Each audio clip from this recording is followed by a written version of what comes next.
About a week ago or so, I took some LSD and I took 300 micrograms. I hope this thing isn't too loud actually. I took 300 micrograms, and usually for that amount, from everything I heard, it should take you away. Like you should kind of be gone, or like at least you're gonna see some things, like something's gonna happen. It's gonna be very apparent, they say, for 300 micrograms. But for me, like I don't know if it was because or like I was depressed, or if it was like I don't know what it was, right? But for me, the effect from the LSD from the 300 micrograms, they, I mean, I was expecting something like what happened to me on my mushroom trip, where I felt like I was just gone for a little bit and then I'm coming back into existence and I see myself, everything is like completely different. But it didn't feel like that. It felt very much like I just stayed in the same place and my mood slightly improved. But the funny thing with that is it could be the same thing that you ultimately reach. Like whether you are perceiving that your mood just improved over time, or if you think that, oh, I went somewhere and then I came back and wow, this is funny. It's actually the same thing. It's just a matter of perspective, you see.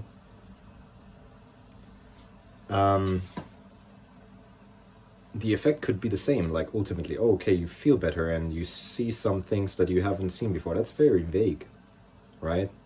For psychedelic, like as a description, is very, very vague, very up to interpretation. But we assume that our perspective is the same perspective that is shared by everybody. And so what I did after I had that trip was I just sent a casual email to the team that sent me the LSD, and I was like, hey,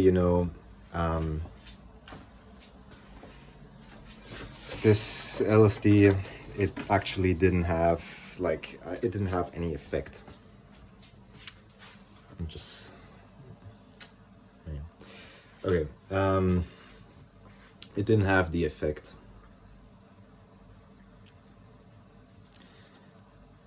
So I just left it at that. I just kind of sent them that email and I didn't ask for anything. I just thought like, okay, if I sent that, then they can kind of understand without me saying anything more of what I might be expecting. They're gonna understand and just do whatever they can offer me, right? And so they replied with a discount code for like the next time I order, which I think for the amount I ordered, it was like 50% off. It wasn't much, like 30 euros or something, right?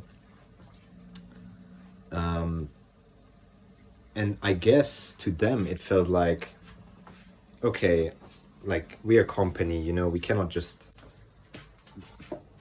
obviously, like we cannot just give the money back for anybody who is unsatisfied, or like just send free stuff. Maybe they were like coming from that perspective, and so they just attempted to meet me in the middle by giving me that discount code for the next time, since I guess I said, yeah, I mean, that's true, I said that it made me feel good. So it's fair to assume that I wasn't unhappy, right, with the experience, but I was underwhelmed. That's kind of, and so I was dissatisfied, actually.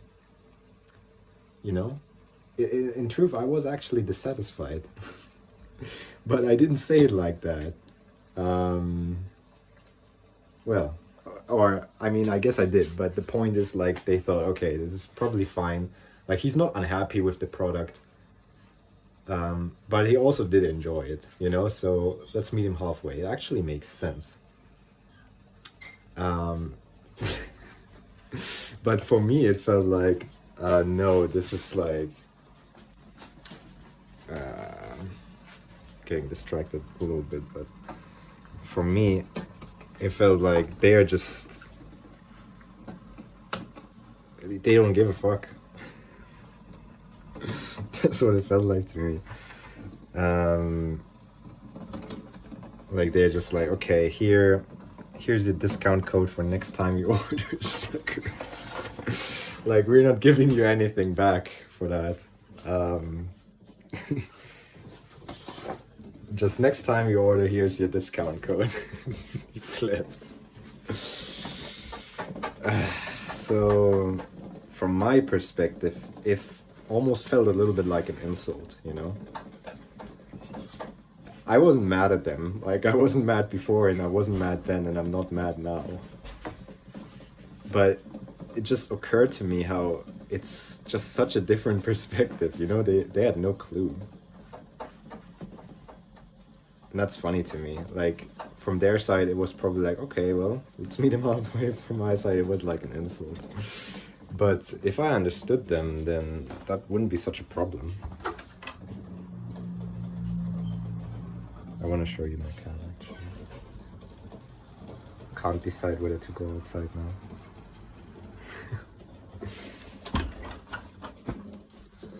Yeah, anyway, I guess that's why everything seems so serious when you're in it. When you think that everybody shares the same perspective as you, then there's no room for misunderstanding, right?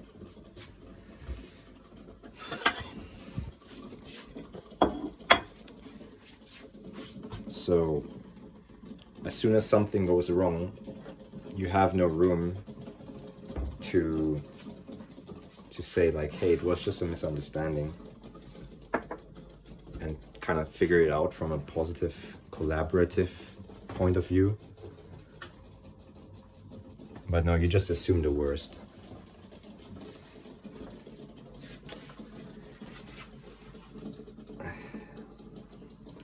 Looking at my family, I'll just be honest, like, I can see where I got it from. Like, they are so fucking negative. And it's crazy I'm saying this because they're in the other room, they can probably hear me, so.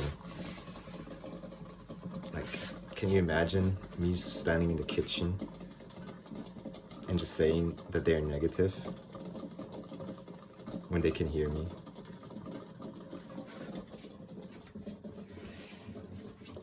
It doesn't seem that bad because I'm actually saying it. But when you're in it,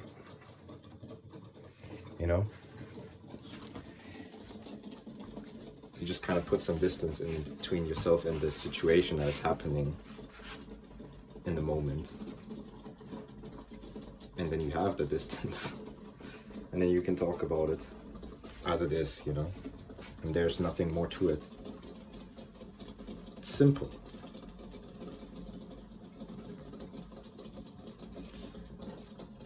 But it's also kind of hard, I don't know.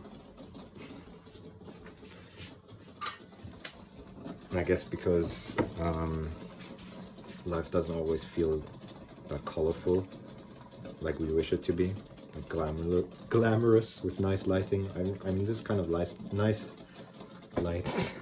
I cannot speak anymore. This is kind of nice lighting, right? Like soft lighting. It's kind of romantic with all the pictures and stuff. Yeah, but it's not always that romantic mood, maybe. At least that's how it appears, you know. And that's the funny thing, like it's always just how it appears to you. So how could it be different?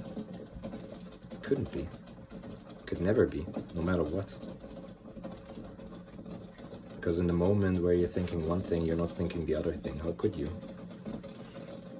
Just have whatever perspective that you have. So I guess just be compassionate with yourself first and foremost.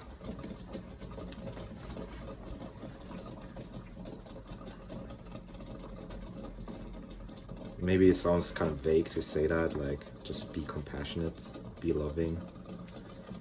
And especially with yourself, because it's like, what does that even mean, really? Like, what's the difference between what I'm doing now concretely? The difference between what I'm what am I doing now, and what should I be doing different, and how should I be doing it different to be loving myself? It's like very vague, right? So it's of course hard to understand in that sense and like execute on it.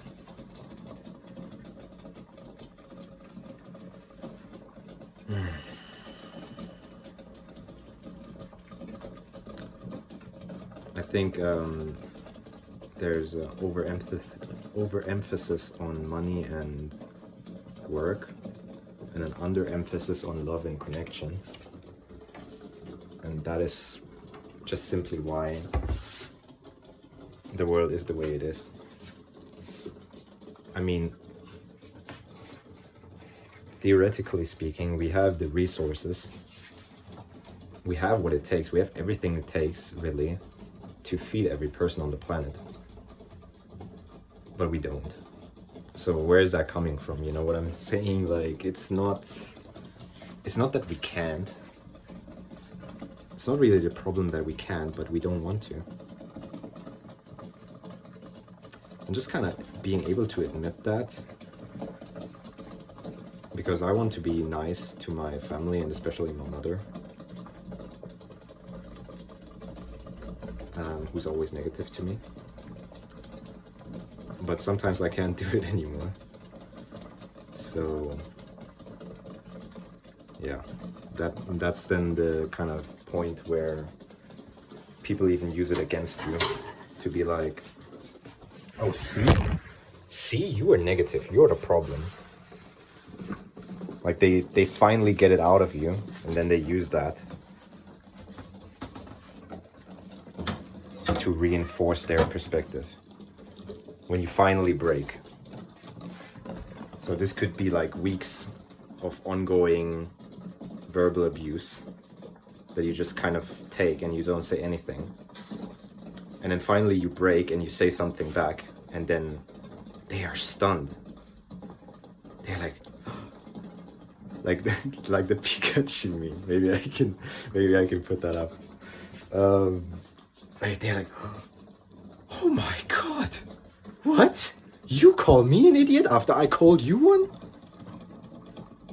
And I did that for 3 weeks and you never said anything, and now you're calling me an idiot? How could you? You're such a bad person. They're doing that in all honesty. Like, they're not capping. Can you imagine that? Like, I'm literally in the fucking madhouse. And the thing is, when that's your family,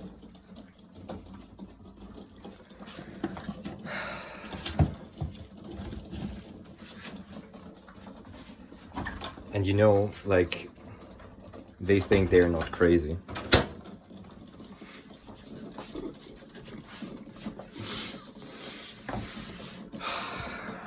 They say that they are the sane ones. Stop being so happy.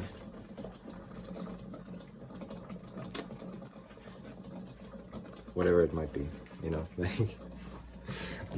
like literally, like, I don't know, it was like 2 days ago, I think. Basically, I come upstairs, we're eating dinner, and I just go to the table and I like inspect the packaging of some cream cheese that we had. Like, I just read the ingredients, and then my mother flips out at me and she's like, oh, just eat it. Eat it or don't, let it be then. Oh.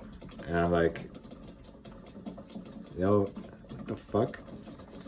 And imagine that's your family. So you're so involved with them and with everything that's going on. It's so normal for you that you think like, there must be something wrong with me, because how am I always upsetting them? Can you imagine?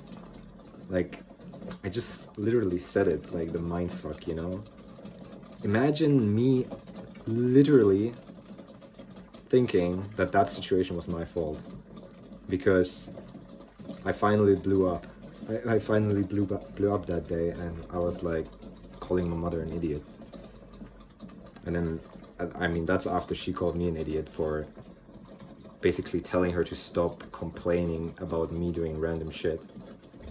That's when she called me an idiot. And that's when I said, like, no, you're an idiot, look at you. Just look at you, kind of thing. And so they will act like I'm the bad person. Yeah, I mean, just imagine what it does with a person if that's how they treated their whole life. Just that kind of gaslighting.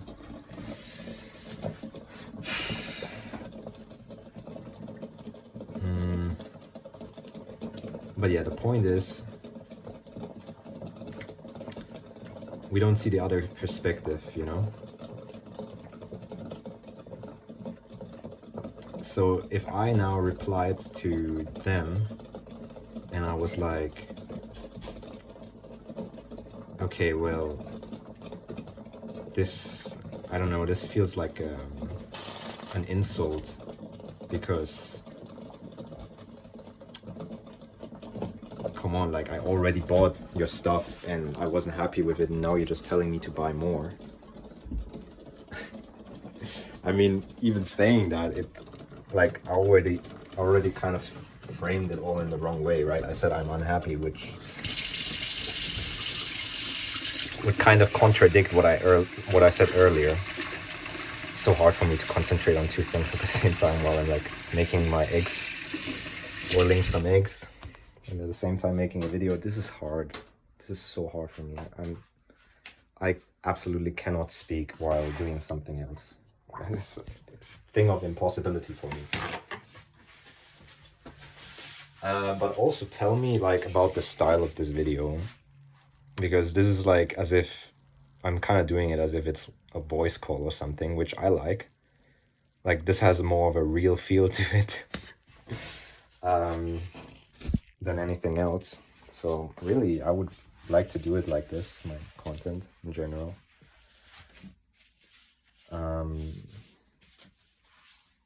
Yeah, I mean, somebody commented, I don't know, like a few weeks ago on one of my videos.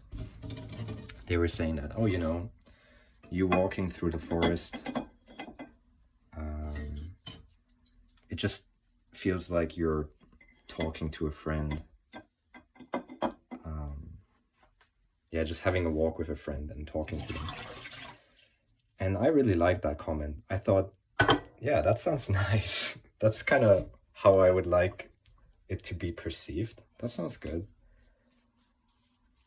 Like, I don't know, like, personally, I could never figure out how I want to do everything. I'm just overthinking it, and I'm so self-conscious. I just cannot, you know, I'm that self-conscious. That's like the thing.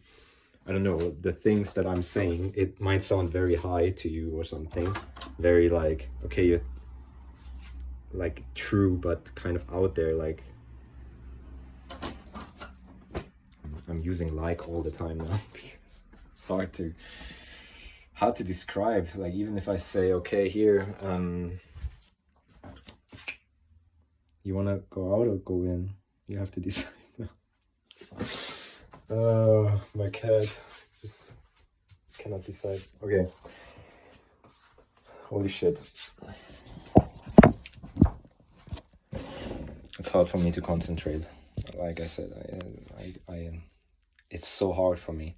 It's so hard for me to stay on track. And that again can be judged. But that's kind of one of the downsides of being high conscious. Like, you're very light and you see things objectively as they are. And so you can offer insights and stuff. But then on another level, it could be seen as like not functioning properly. I had this fucking brand in the corner of the video. It's actually kind of funny. It's like unintentional sponsorship.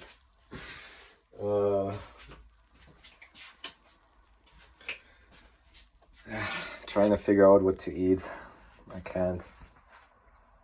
I want something to drink, and I cannot concentrate on getting a glass while I'm talking to you. It's so hard for me. I swear, it's so hard for me.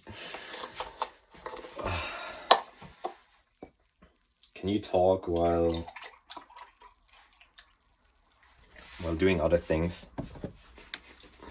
and staying consistent, like with your logic and everything and where you were going, like the things I was talking about 5 minutes ago, 10 minutes ago, 20 minutes ago, like I'm trying to go back to the same topic, right?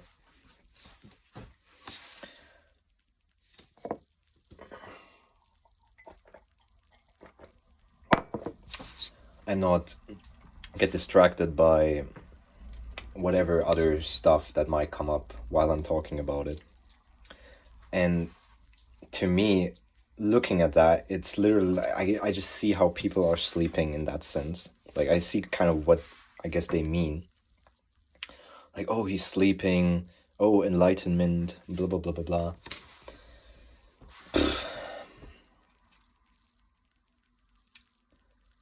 I think I see what they're talking about, but to keep talking about it is to just get away from it.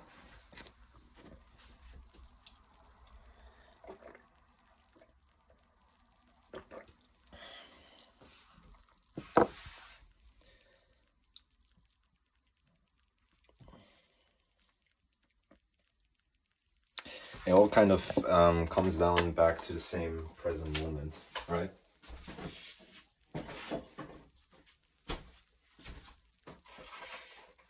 Like no matter what you're doing, I'll just bring you over here. I'm sorting out the fridge. No matter what you're doing in any moment and how it appears to you, you're always here. You're always just doing some stuff, thinking some things and feeling some things.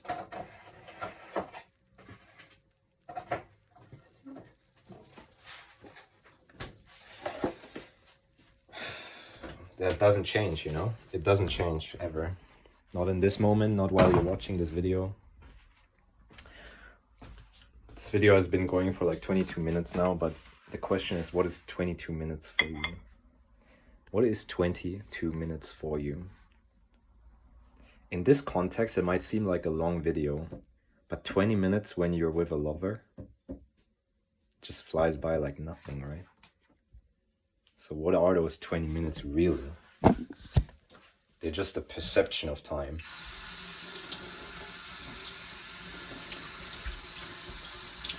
A literal perception of time, you know?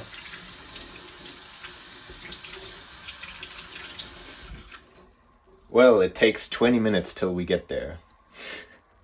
Dude, what does that even mean? You know what I'm saying?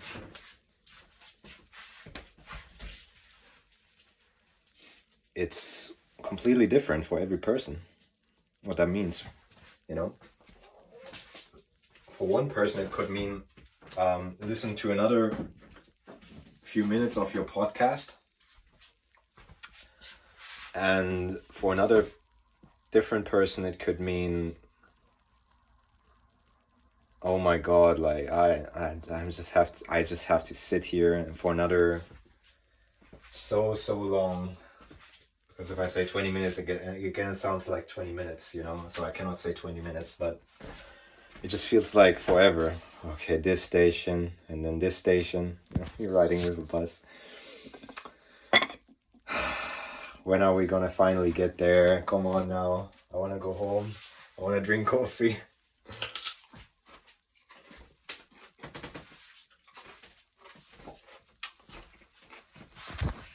So then it feels like forever.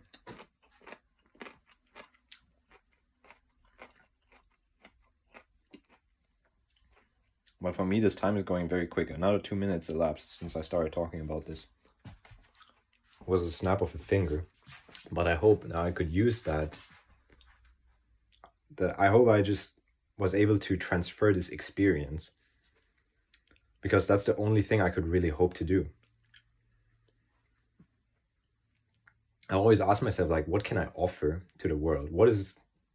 Why should I make content actually? Like, I feel this feeling, this vague feeling of purpose and stuff, you know? And it's like, okay, to do what? To do what? I don't know. That's the thing. The only thing I could say is like to transfer my experience to you.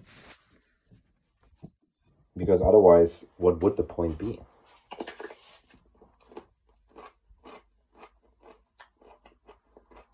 My cat is taking an interest in the cucumber. See, this might be annoying to you when I go off track. To one person, it's going to be frustrating and annoying, and they're going to click off the video. And to another person, they will say, how are you so calm on the video? Wow. Inspiring. How are you so natural?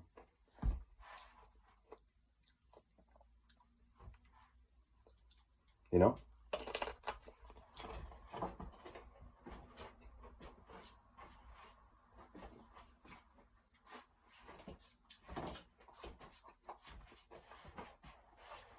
I mean, at the beginning of this video, I didn't really want to make it this exactly. Like I didn't want to make it too long like usual, because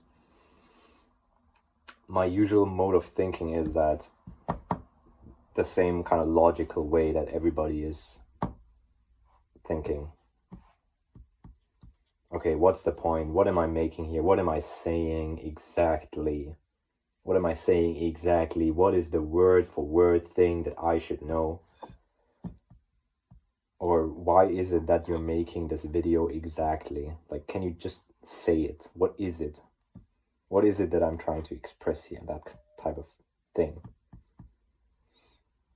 That's my usual mode of operation. So thinking that, okay, if I cannot put it into words,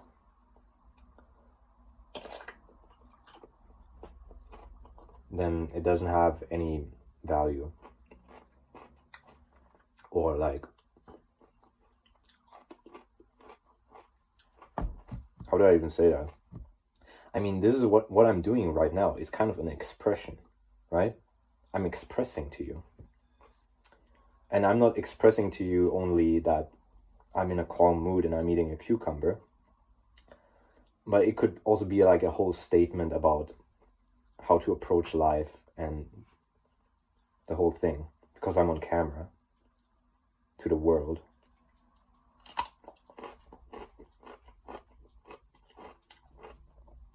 So the whole thing, such a simple thing like just me eating a cucumber, could become a statement. Just because of the context, the perceived context.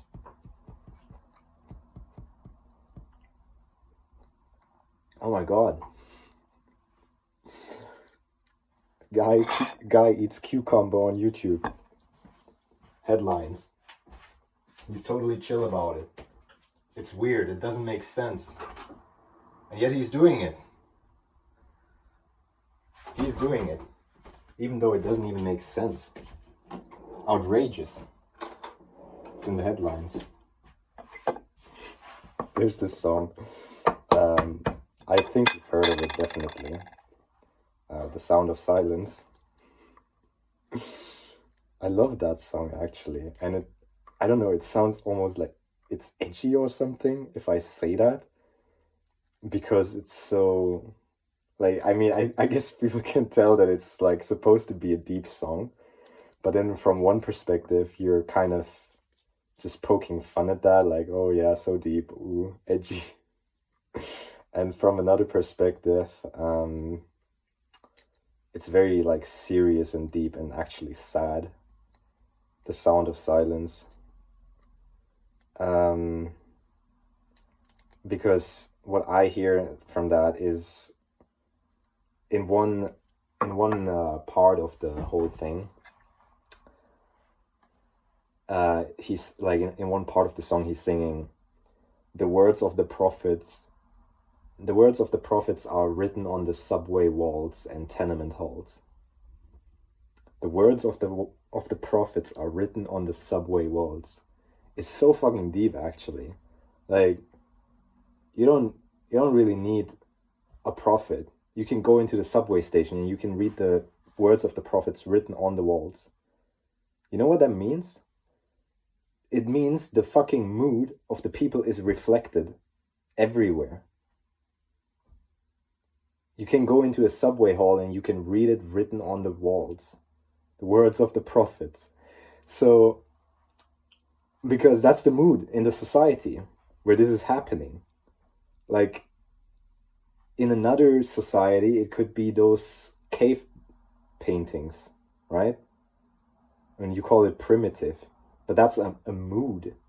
Primitive and just whatever. Like, oh, we're just drawing something. Primitive. Well, isn't that the same thing that they call the people who would write graffiti in the subway walls? They kind of look at it as if it's like primitive. Oh, those stupid monkeys. Why are they doing this?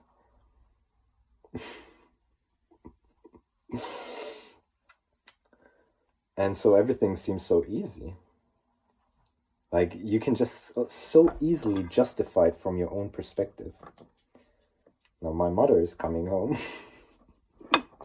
So I'm not going to continue for much longer. Because it's also going to be uncomfortable for me. So I'm going to enjoy my breakfast now. And you just think about what I said. Think about the words that are written on from the prophets on the subway walls. Think about that. Think about that song, The Sound of Silence. And somebody, I think the name of the band or whatever is called Disturbed. Disturbed. They made this kind of remaster, I guess, of The Sound of Silence. So you can look that up. And I like the way that they made the song, because he sings it like, he doesn't sing it like in this sad tone, but he's like really like, the words of the prophets are written on the subway walls. You know, like, he's really kind of projecting it and kind of singing it in this angry fashion. It's like, come on, hear it already, you know? And I think that just adds to the whole message, basically, of that song. So yeah, let me know your thoughts. Just let me know your whole thoughts on this, like, video style in general. First of all, that's the one thing I was trying to remember, like, yeah, about the video style. I want to know your thoughts. And then, but also on the whole message of this video itself. Yeah. See you next time for that. Peace out.